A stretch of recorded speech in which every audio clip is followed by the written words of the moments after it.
Глухой удар прокатился по квартире, словно гром. Марина рухнула на кафель пола в кухне с разбитой губой и распухшим глазом. Картофельные зразы, которые она жарила на ужин, разлетелись по линолеуму, а сковорода продолжала раскаляться на огне. «Я же говорил, что хотел котлеты, а не эту дрянь!» — взревел Аркадий, сжимая кулак и бутылку пива в другой руке. «На что ты вообще способна, если даже ужин приготовить не можешь?» Соседи в их девятиэтажке на улице Советской в Воронеже уже давно привыкли к крикам за стеной. Тетя Галя из квартиры через стенку просто делала телевизор громче. Дядя Петя, живущий снизу, молча закрывал балкон. Марина смахнула кровь тыльной стороной ладони. Ей было 32, и она уже забыла, как это — улыбаться без боли. Замужем за Аркадием она прожила 8 лет, и только первые 2 он не поднимал на нее руку. «Прости, любимый», — прошептала она, поднимаясь.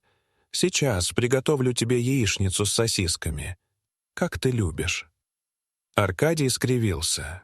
Крепкий, широкоплечий, 35-летний мастер на строительной фирме. Для окружающих он был образцом, трудолюбивый, вежливый, всегда готовый подшутить и помочь соседям донести сумки. Но дома все менялось. Пока Марина металась на кухне, он болтал по телефону с коллегой Стасом. «Да все нормально, брат. Марина тут хлопочет. Знаешь, какая у меня хозяйственная?» Марина закрыла глаза. Это был голос чужого человека. Человека, который будил ее ударами, если еда не готова, таскал за волосы, оскорблял перед родными, а потом каялся и снова избивал. Снаружи их квартира выглядела обычно. Панельный дом, белые пластиковые окна, балкон с пыльными кактусами. Но стены слышали крики, лестница знала звук ее падений, а зеркало в ванной помнило ночь, когда он разбил его об ее голову.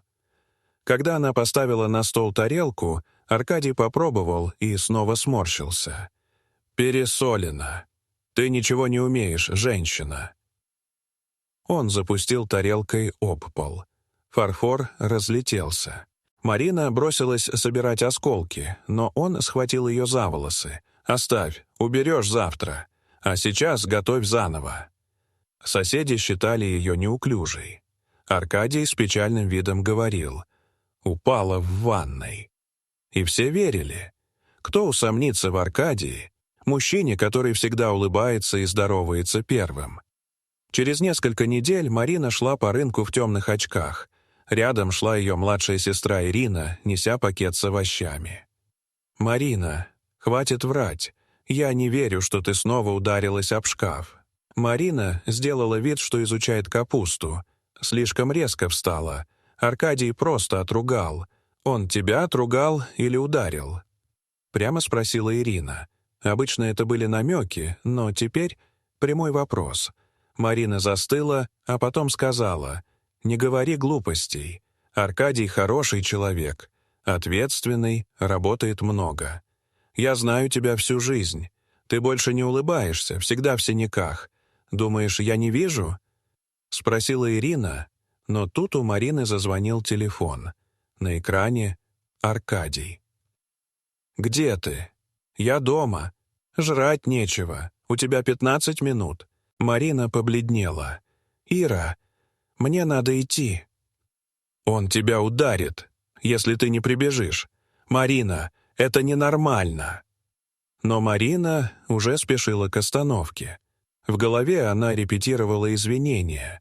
Знала, какие слова подействуют, чтобы усмирить его. Она знала, как стать невидимой. Дома Аркадий уже ждал. Молча сидел с бутылкой пива, хмурый, словно предчувствовал, чем все закончится. Вечером снова начались обвинения, а потом удары. Он швырнул ее о стену, топтал ногами, перечислял каждую вину с ненавистью, будто вырезал ее из своей жизни. Но на этот раз в Марине что-то изменилось.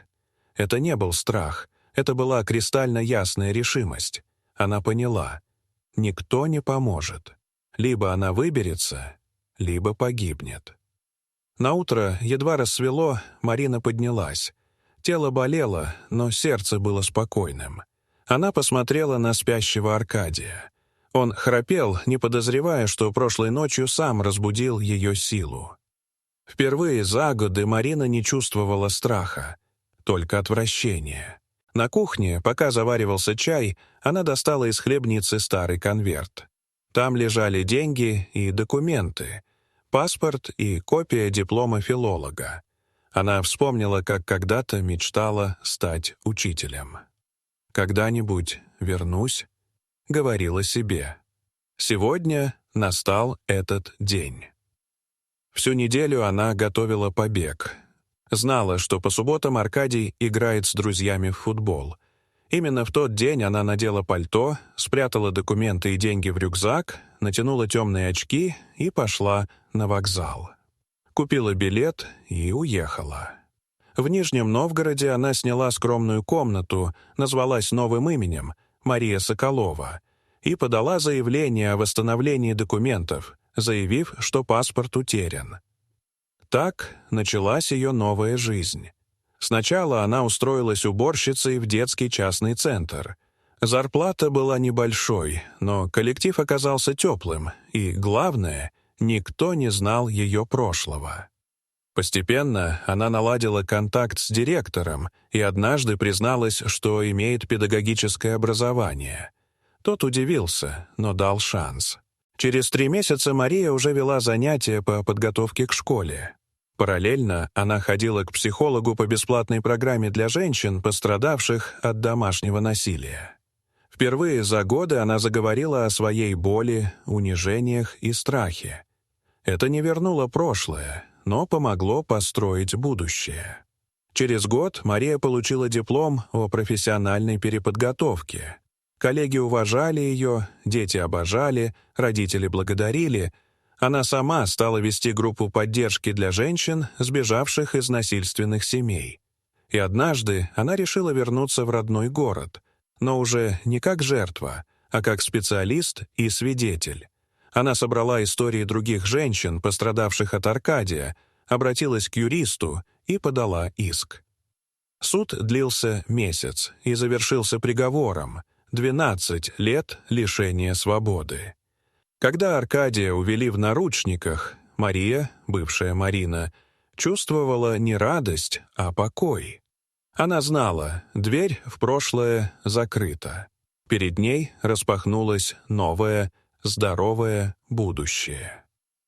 Дорогие зрители, что вы думаете об этой истории? Расскажите, пожалуйста, в комментариях. А если вам понравилось это видео, то ставьте лайк и подписывайтесь на наш канал. До свидания.